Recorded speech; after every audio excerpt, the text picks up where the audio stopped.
सभी दोस्तों को मेरा नमस्कार। दोस्तों, स्वागत है आप सभी का हमारे YouTube channel SP biology classes में। कल जो है दोस्तों हमने पढ़ा था कि अमीबा में पोषण किस प्रकार से होता है और अमीबा किस प्रकार का जीव है। ठीक है, वो अपना भोजन जो है वो किस प्रकार से लेता है, ये इन सब चीज़ों के हम पढ़े था। कल हमने पढ़ा था अमीबा में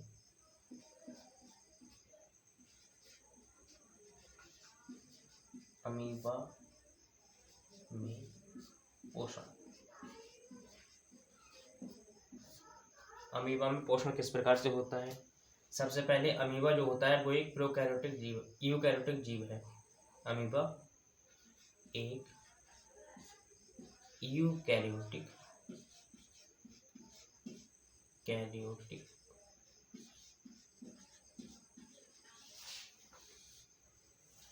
जीव है।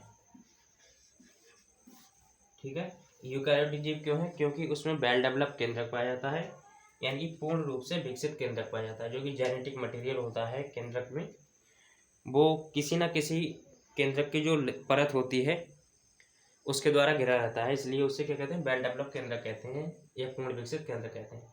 यूकैरियोटिक जीव है। दूसरी चीज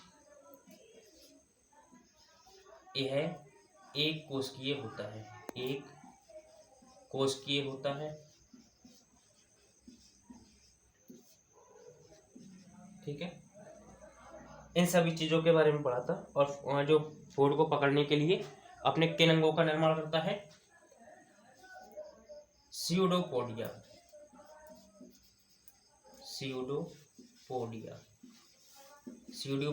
या फाल्स फूड के नाम से भी जानते हैं।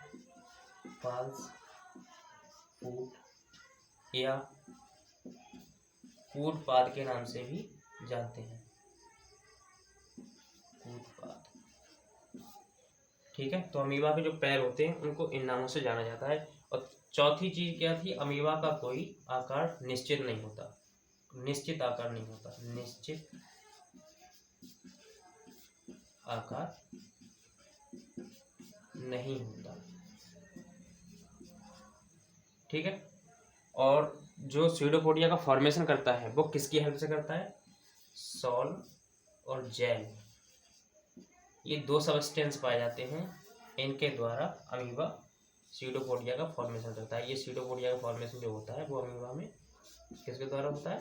सॉल और जेल के द्वारा। ठीक है, तो इसके बाद हम लोग पढ़ते हैं कि मनुष्य में पोषण किस प्रकार से होता है, मानव में पोषण जो है वो किस प्रकार से होता है, या मानव किस प्रकार से अपना डाइजेशन करते हैं, किस प्रकार से पाचन करते हैं और पोषण को लेते हैं।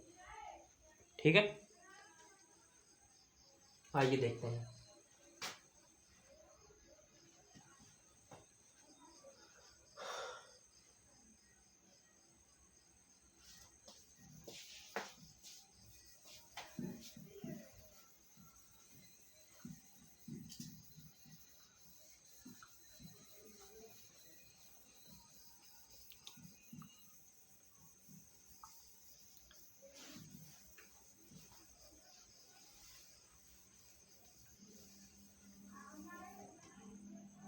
इसके बाद पढ़ते हैं कि मानव में पोषण जो है वो किस प्रकार से होता है।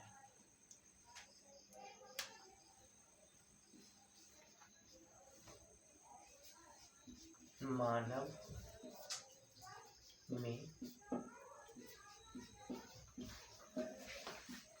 पोषण या पाचन। ठीक है, इन चीजों के बारे में हम पढ़ेंगे। तो सबसे पहले मानव में पाचन जो होता है वो बहुत जरूरी होता है।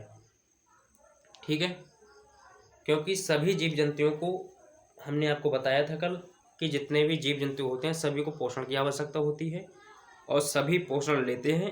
वो किसके द्वारा लेते हैं? पहले वो भोजन को खाते हैं, उसके बाद पचाते हैं, उसके बाद उस भोजन से उन्हें ऊर्जा मिलती है।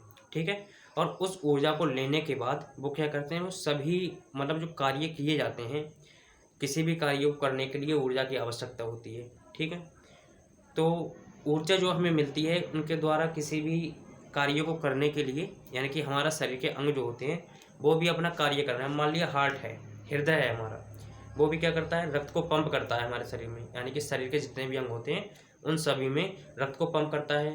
तो हृदय को भी अपना कार्य करने के लिए ऊर्जा की आवश्यकता होती है। ठीक है, या हमारा जो अमाशय होता है वो भोजन को पचाता है, उसको भी भोजन को पचाने के लिए ऊर्जा की आवश्यकता होती है। ठीक है, हम लोग एक जगह से दूसरी जगह जाते हैं, घूमते हैं, फिरते हैं, तो उसके लिए भी क्या होता है, ऊर्जा की आवश्यकता होती है।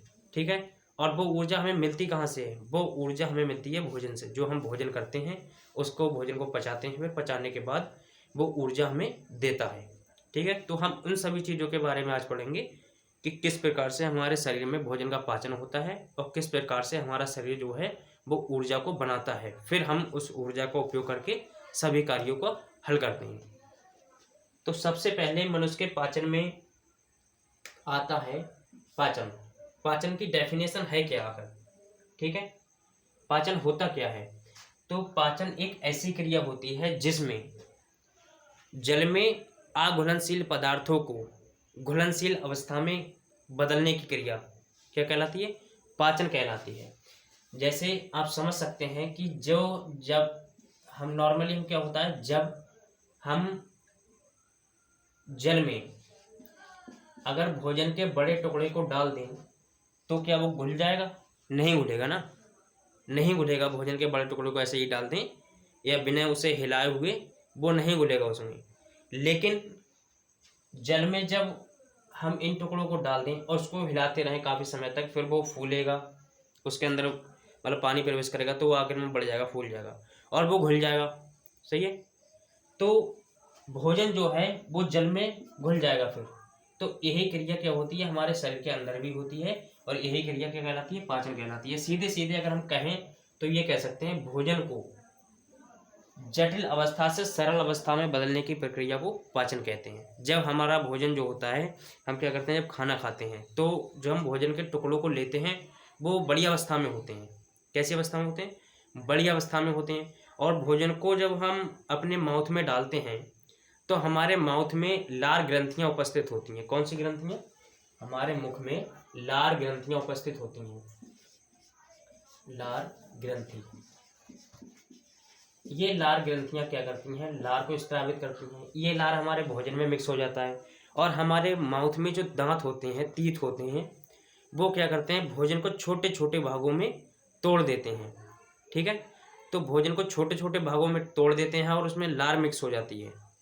वहाँ पे क्या होता है, हमारे माउथ में जो भोजन होता है उसमें कार्बोहाइड्रेट पाया जाता है, उसका डाइजेशन हो जाता है। ठीक है, माउथ में क्या होता है, भोजन में उपस्थित कार्बोहाइड्रेट का डाइजेशन हो जाता है। यानी कि भोजन को सीधे सीधे बोल सकते हैं, हम भोजन को जटिल अवस्था से सरल अवस्था में बदलने की क्रिया को पाचन कहते हैं। या फिर इस तरह से बोल सकते हैं, इस तरह से समझ सकते हैं कि जल में अघुलनशील पदार्थों को जल में घुलनशील पदार्थों में बदलना और उनका अवशोषण होना शरीर के आंतों के द्वारा, यानी कि हमारी जो पाचन तंत्र में जो आंतें होती हैं उनके द्वारा भोजन का अवशोषण होना और उससे ऊर्जा मिलना, यही क्रिया क्या कहलाती है?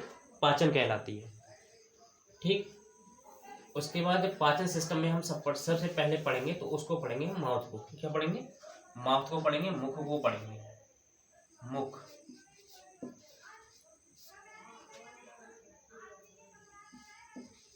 माउथ, माउथ को बताया, माउथ में अभी हमने आपको बताया कि मुख में हमारे क्या होते हैं, दांत होते हैं। दांत होते हैं, ये दांत क्या करते हैं, भोजन को छोटे छोटे टुकड़ों में तोड़ देते हैं। भोजन को छोटे छोटे टुकड़े में तोड़ देते हैं।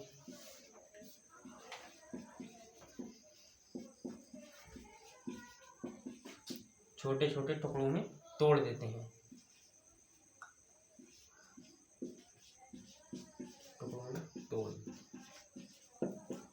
ठीक, तो दांत क्या करते हैं, भोजन को छोटे छोटे टुकड़ों में तोड़ देते हैं। इसी क्रिया को हम पाचन कहते हैं। और उसी समय पे क्या होता है, लार ग्रंथियों से, मुख में लार ग्रंथियां होती हैं। लार ग्रंथियों से क्या निकलता है, लार ग्रंथियों से लार निकलता है, ठीक है। और लार जो होती है उसमें एक एंजाइम पाया जाता है जिसका नाम होता है टायलिन। कौन सा एंजाइम पाया जाता है, एंजाइम कौन सा पाया जाता है, टायलिन। ये टायलिन एंजाइम पाया जाता है, ठीक है। लार में कौन सा एंजाइम पाया जाता है, टायलिन एंजाइम पाया जाता है।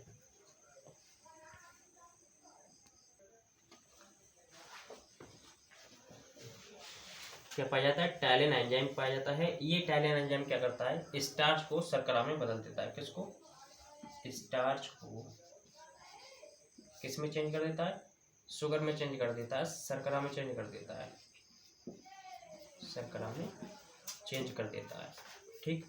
उसके बाद इसका दूसरा भाग जो आता है उसे कहते हैं ग्रेसिका या ईसोफेगस कहते हैं उसे, ईसोफेगस, ठीक है। तो ईसोफेगस क्या होता है, ईसोफेगस एक नली होती है, ठीक है, जो माउथ को अमाशय से जोड़ती है। आइए यहाँ पे इसका स्ट्रक्चर देख लेते हैं एक बार। डाइजेस्टिव सिस्टम का स्ट्रक्चर देख लेते हैं, पाचन तंत्र का।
दोस्तों ये डायग्राम डाइजेस्टिव सिस्टम का बन चुका है।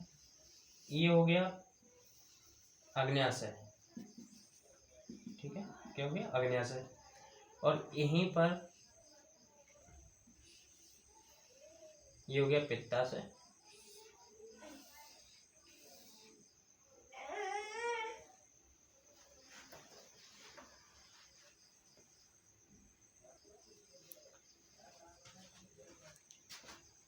और पित्ताशय जो होता है वो लीवर में उपस्थित होता है दोस्तों। किसमें पाया जाता है, लीवर में पाया जाता है। ये हो गया लीवर, ठीक है। तो हमारा डाइजेस्टिव जो सिस्टम है उसका डायग्राम कंप्लीट है। ये हो गया मुख, ठीक है। ये हो गया ग्रेसिका, ग्रेसिका क्या कहते हैं इसे, ईसोफेगस, ईसोफेगस। स्टमक, लीवर, ये क्या हो गया, पित्ताशय, पित्ताशय या गॉल ब्लैडर, गॉल ब्लैडर, ठीक। उसके बाद ये आ गई हमारी लार्ज इंटेस्टाइन, बड़ी आंत, बड़ी आंत। ये हो गई छोटी आंत, छोटी आंत, बड़ी आंत क्या कहते हैं? Large intestine. और छोटी आंत क्या कहते हैं? Small intestine. ठीक है, ये वाला पार्ट जो होता है वो अपसेसी अंग होता है, अपेंडिक्स कहते हैं इसे, अपेंडिक्स। ये हो गया गुदा, ये हो गया मलाशय, रेक्टम कैसे जैसे कहते हैं, रेक्टम,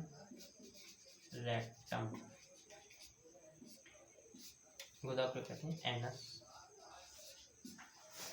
ठीक है,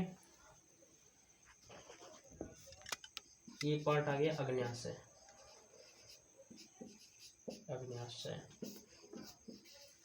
पैनक्रियाज। डाइजेस्टिव सिस्टम का जो डायग्राम है वो दोस्तों कंप्लीट हो चुका है। ठीक है, तो अभी हम क्या किसकी बात कर रहे थे? ग्रसिका की बात कर रहे थे। ग्रसिका क्या होती है? एक नली होती है, पतली पाइप जैसी संरचना होती है। इसका कार्य केवल इतना होता है, इसमें किसी प्रकार का पाचन नहीं होता। ठीक है, यानी कि ग्रसिका जो होती है वे पतली नली आकार की होती है, इसमें किसी प्रकार का कोई पाचन नहीं होता। इसका काम केवल इतना होता है, ये माउथ से जो भोजन दांतों के द्वारा तोड़ा जाता है, छोटे छोटे भागों में विभाजित किया जाता है, उस भोजन को अमाशय तक लाने का कार्य होता है इसका। ठीक है, यानी कि एक पाइप की तरह वर्क करती है। जैसे पानी होता है, पानी को मोटर जब चलती है तो उस पानी को, पाइप को हम क्या करते हैं? मोटर में लगाते हैं, तो उस मोटर के द्वारा पानी कहाँ ले जाते हैं? दूसरे स्थान तक ले जाते हैं। ठीक है, उसी तरह ये पाइप जो होता है क्या करता है? वो भोजन को, जो दांतों के द्वारा तोड़ा गया था भोजन, उसको अमाशय तक लाने का कार्य करता है। ठीक है, अब इस अमाशय को पढ़ते हैं। अमाशय क्या होता है इसके बारे में जानते हैं। तीसरा नंबर है हमारा अमाशय। तो अमाशय जो होता है दोस्तों उसे कहते हैं स्टमक। क्या कहते हैं? स्टमक कहते हैं। इस अमाशय में, अमाशय जो होती है वो थैले जैसी संरचना होती है। कैसी होती है? थैले जैसी संरचना होती है, थैले जैसी संरचना होती है।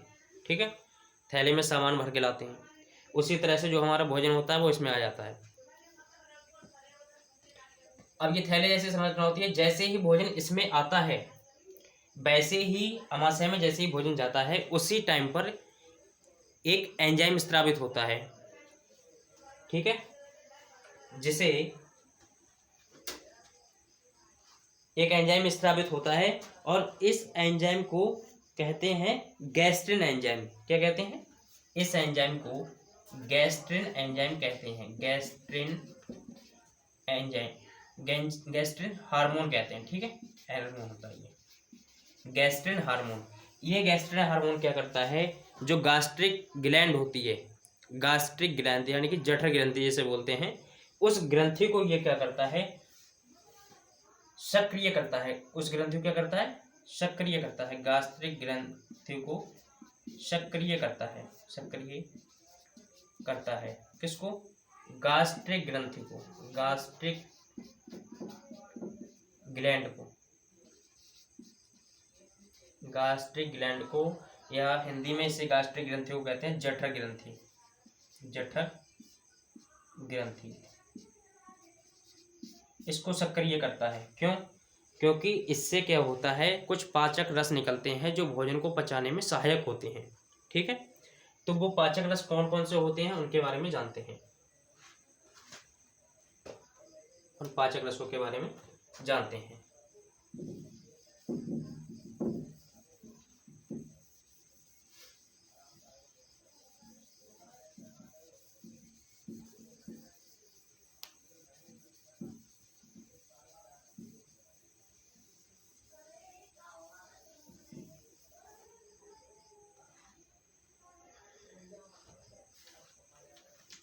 किसको पढ़ रहे थे?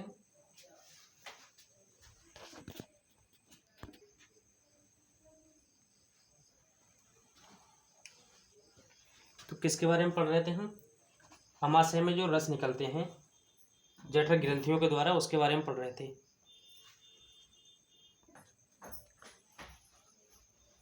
तो जठर रस जो होता है वो कौन सी ग्रंथियों से निकलता है? जठर ग्रंथियों से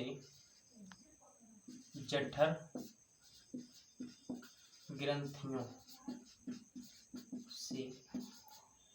रस निकलता है। कौन सा रस निकलता है? जठर रस निकलता है। अब इस जठर रस में पाचक एंजाइम होते हैं। जठर रस को पाचक रस भी बोलते हैं, ठीक है। जठर रस में क्या होते हैं? पाचक एंजाइम होते हैं। पाचक एंजाइम ये पाचक एंजाइम कौन से होते हैं? एक तो HCl होता है, ये एक प्रकार का एसिड होता है, ठीक है। पेप्सिन होता है, पेप्सिन, रेनिन,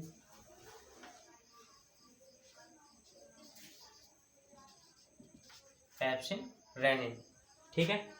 ये एंजाइम्स निकलते हैं, पेप्सिन, रेनिन और HCl। ये HCl क्या करता है? HCl का काम होता है, ये एक प्रकार का एसिड होता है, हाइड्रोक्लोरिक अम्ल कहते हैं जिसे। क्या कहते हैं? HCl को हाइड्रोक्लोरिक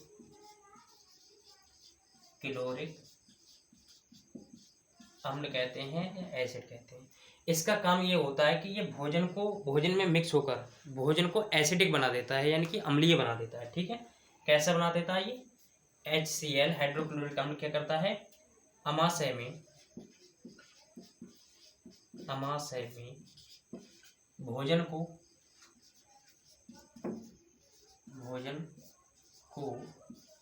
अम्लीय बना देता है,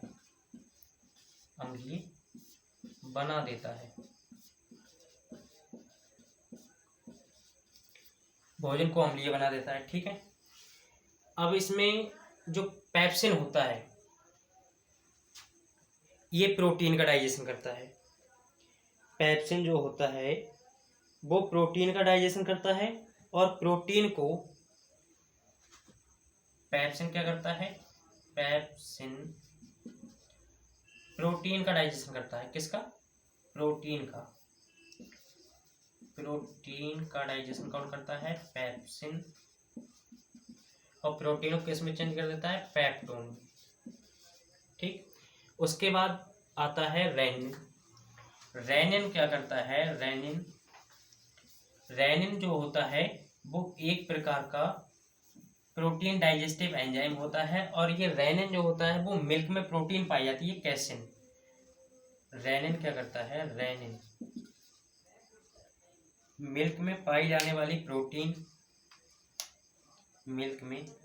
वाली प्रोटीन कैसिन प्रोटीन होती है, कैसिन। ये कैसिन प्रोटीन को डाइजेस्ट करता है, ठीक है। कैसिन प्रोटीन को डाइजेस्ट करता है। तो पूछते हैं कि प्रोटीन जो मिल्क में पाई जाती है उसको डाइजेस्ट करने वाला एंजाइम कौन सा है? तो बोलेंगे रेनिन, ठीक है। उसके बाद नेक्स्ट क्या होता है? जब हमारा भोजन अमाशय में आ जाता है, ठीक है। भोजन अमाशय में आया, बहुत सारे एंजाइम्स रिलीज हुए, भोजन को तोड़ा गया और क्या हुआ? उसका डाइजेशन हुआ। लेकिन एक चीज ये है कि HCl जो होता है वो भोजन को अम्लीय बनाता है, ठीक। और भोजन को गलाने का काम भी इसी का होता है, यानी कि हमारा जब भोजन अमाशय में आ जाता है तो भोजन जल के साथ मिक्स हो जाता है अमाशय में आने के बाद, ठीक है। तो भोजन को गलाने का काम कौन करता है? वहाँ पे करता है HCl एसिडिक होता है। नॉर्मली जो बैटरी देखी होंगी सभी ने, जो बैटरी का यूज करते हैं, सनलाइट वगैरह जो सूर्य लाइट होती है, ठीक है, उसमें बैटरा होता है। तो बैटरी जो होती है उसमें तेजाब होता है। तेजाब जो होता है तो एक प्रकार का एसिड होता है, ठीक है। वो अब अगर वो एसिड कभी कभी आपने देखा होगा कि कपड़ों पे अगर गिर जाता है तो वो कपड़ों को गला देता है, ठीक है। एसिड का काम क्या होता है? कपड़ों को गला देता है वो, सही है। उसी प्रकार से ये HCl जो होता है जिसे हाइड्रोक्लोरिक अम्ल कहते हैं हम, ये भी भोजन को क्या करता है? गलाने का काम करता है। भोजन को HCl क्या करता है? HCl भोजन को गलाने का काम करता है, ठीक। उसके बाद ये भोजन अमाशय जो होता है ये भोजन को तरल अवस्था में बदल देता है। कैसे बदल देता है? तरल अवस्था में। जब पानी और जो हमने खाना खाया वो आपस में सब मिक्स हो जाएंगे तो वो कैसा हो जाएगा? तरल माध्यम में हो जाएगा, ठीक है। उसके बाद में अमाशय जो होता है वो आगे की ओर एक C आकार की संरचना में ओपन होता है, इस तरह से किस तरह से, सी आकार की संरचना में ओपन होता है, और इस सी आकार की संरचना को हम कहते हैं ड्यूडेनम। क्या कहते हैं? ड्यूडेनम कहते हैं, या फिर ग्रहणी कहते हैं। हिंदी में क्या कहते हैं? इसे ग्रहणी कहते हैं। ये जो सी आकार की संरचना होती है इसे कहते हैं ग्रहणी, ग्रहणी, ड्यूडेनम, ड्यूडेनम। ठीक है। इस ग्रहणी में जब ये भोजन अमाशय से ग्रहणी में आता है, ठीक है, तो उसी समय पर क्या होता है, ये जो पित्ताशय है, पित्ताशय में एक रस बनता है जिसको पित्त रस कहते हैं। क्या कहते हैं? पित्त रस, पित्त रस कहते हैं। पित्ताशय में एक रस बनता है जिसे क्या कहते हैं? पित्त रस कहते हैं। पित्ताशय जो होता है या गॉल ब्लैडर जो होता है वो एक बाह्यस्रावी ग्रंथि है। ठीक है। कौन सी ग्रंथि है? बाह्यस्रावी ग्रंथि है। बाह्यस्रावी ग्रंथियां वे ग्रंथियां होती हैं जिनमें जो रस निकलते हैं, पाचक एंजाइम निकलते हैं, वो एक प्रकार की नली के माध्यम से निकलते हैं। पतली सी नली होती है इन ग्रंथियों में लगी हुई, उनके माध्यम से रस निकलते हैं, उन्हें बाह्यस्रावी ग्रंथियां कहते हैं। ठीक है। तो पित्त रस जो होता है वो बेसिकली क्या करता है, भोजन के डाइजेशन में कोई उसका महत्व नहीं होता, लेकिन थोड़ा उसका इंपॉर्टेंट महत्व ये होता है पित्त रस का कि ये जो भोजन HCl के द्वारा अम्लीय बनाया गया था उस भोजन को ये क्षारीय बनाने का काम करता है। ठीक है। भोजन को क्षारीय बनाने का काम कौन करता है? ग्रहणी में पढ़ रहे थे हम, ग्रहणी। इसमें पढ़ा हमने कि जो लीवर होता है, ठीक है, लीवर में पित्ताशय होता है और पित्ताशय में पित्त रस बनता है। तो पित्ताशय में जो पित्त रस बनता है, पित्त रस बनता है, ये क्या करता है, भोजन को क्षारीय बनाता है। कैसे बनाता है? भोजन को क्षारीय बनाता है, क्षारीय बनाता है। ठीक। उसके बाद ये जो अग्न्याशय होता है, अग्न्याशय, अग्न्याशय को पैनक्रियास भी कहते हैं। इसमें एंजाइम्स बनते हैं। ये कौन कौन से एंजाइम होते हैं उनको हम देख लेते हैं। सबसे पहला जो अग्न्याशय होता है, अग्न्याशय में एंजाइम होते हैं। अग्न्याशय, अग्न्याशय में जो एंजाइम होते हैं, सबसे पहला तो होता है इसमें एक एंजाइम जिसे हम कहते हैं लाइपेज। ठीक है। दूसरा अमाइलेज। दूसरा कौन सा होता है? अमाइलेज। और इसमें एक और होता है, उसका नाम है ट्रिप्सिन, ट्रिप्सिन। ठीक है। लाइपेज, अमाइलेज और ट्रिप्सिन। तो लाइपेज, अमाइलेज और ट्रिप्सिन के बारे में पढ़ते हैं कि क्या होते हैं ये।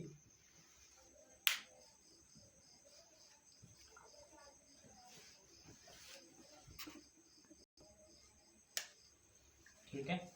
तो ये हमारे 3 एंजाइम्स थे। लाइपेज जो होता है, ट्रिप्सिन जो होता है, ट्रिप्सिन वो क्या करता है, ट्रिप्सिन के द्वारा प्रोटीन का डाइजेशन होता है। ट्रिप्सिन के द्वारा प्रोटीन का डाइजेशन होता है या वो प्रोटीन का पाचन होता है। ठीक है। दूसरा है हमारा लाइपेज। लाइपेज के द्वारा क्या होता है, लाइपेज जो होता है वो फैट को, लाइपेज क्या करता है, फैट को फैटी एसिड और ग्लिसरॉल में चेंज कर देता है, ग्लिसरॉल में चेंज कर देता है। लाइपेज फैट को फैटी एसिड और ग्लिसरॉल में चेंज कर देता है। उसके बाद हमारा रह गया अमाइलेज। क्या हो, अमाइलेज। ठीक है। अमाइलेज। दोस्तों अमाइलेज का जो काम होता है वो होता है कार्बोहाइड्रेट को माल्टेज में चेंज करने का। कार्बोहाइड्रेट को किस में चेंज करने का, माल्टोज में चेंज करने का। ठीक है, तो जो ग्रहणी वाला भाग होता है उसमें पैनक्रियाज के द्वारा ट्रिप्सिन, लाइपेज और अमाइलेज ये 3 पाचक एंजाइम निकलते हैं, जबकि पित्ता से जो होता है उसके द्वारा पित्तरस निकलता है, और पित्तरस का काम क्या होता है, भोजन को क्षारीय बनाने का। ठीक है, उसके बाद बात करते हैं अब हमारा जो भोजन होता है वो ग्रहणी से होते हुए कहाँ जाता है, स्मॉल इंटेस्टाइन में आता है। यानी कि ग्रहणी जो होता है वो भी एक स्मॉल इंटेस्टाइन का पार्ट है, बट ग्रहणी से भोजन जब आगे की ओर मूव करता है तो स्मॉल इंटेस्टाइन वाले पार्ट में आ जाता है, यानी कि जो इंटेस्टाइन होती है उसमें आ जाता है, इस छोटी आंत में। ठीक है, छोटी आंत की दोस्तों अगर लंबाई होती है, स्मॉल इंटेस्टाइन छोटी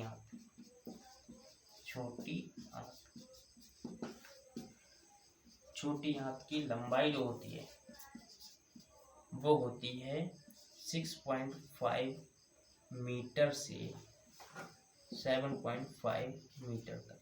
ठीक है, अब इसकी बात करें हम तो छोटी आंत जो होती है उसमें अगर देखते हैं हम तो अंदर की ओर, अगर हम आंत का कटिंग सेक्शन देखते हैं, जैसे आंत को हमने कटा हुआ देखा तो उसमें अंदर की ओर देखते हैं तो इस प्रकार से संरचनाएं पाई जाती हैं दोनों साइडों में।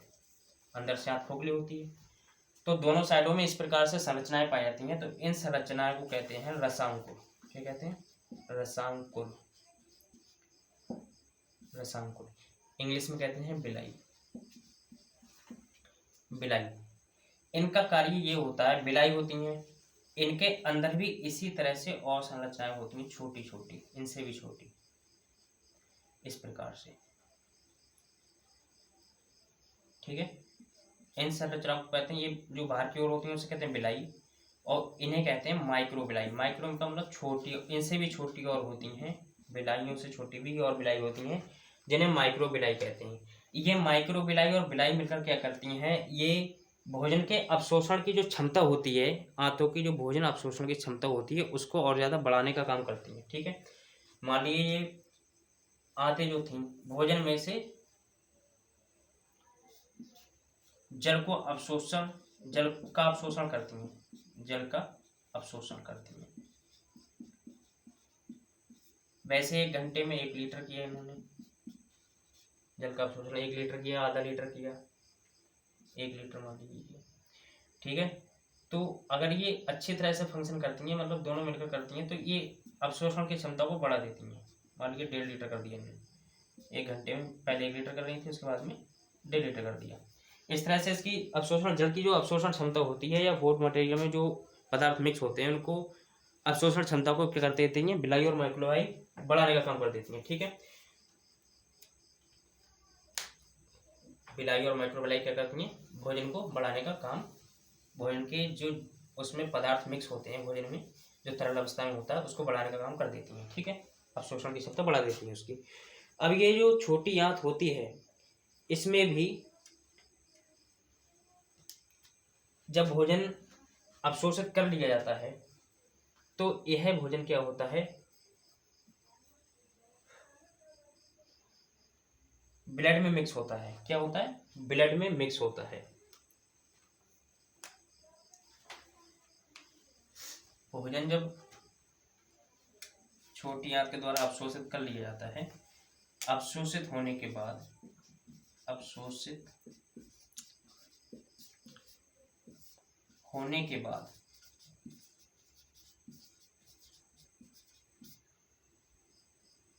भोजन रक्त में मिल जाता है।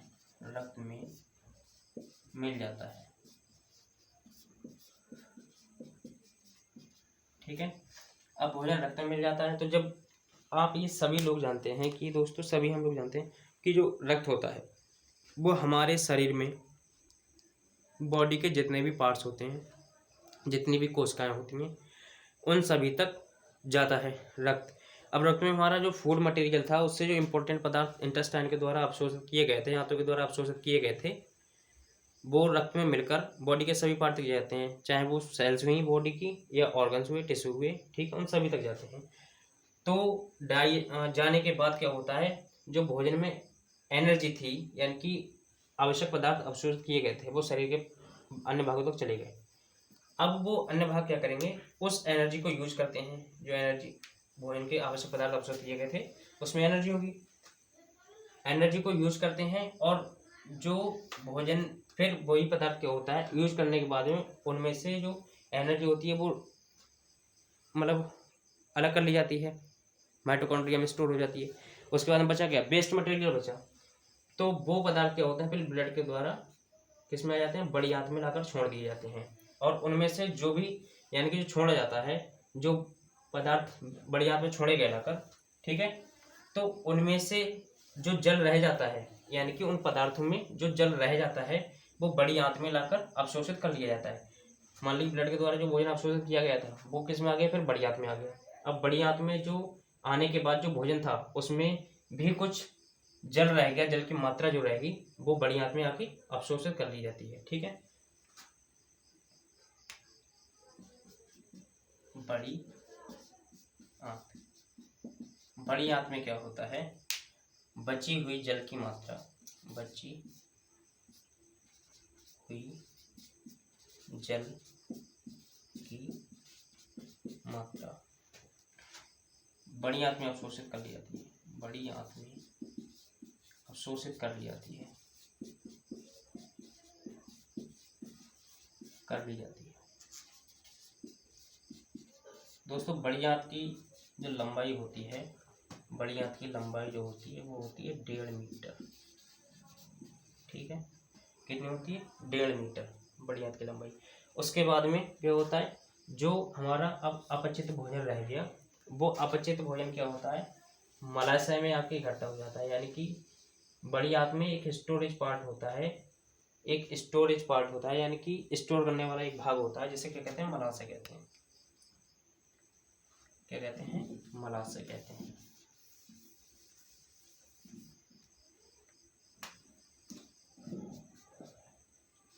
मलाशय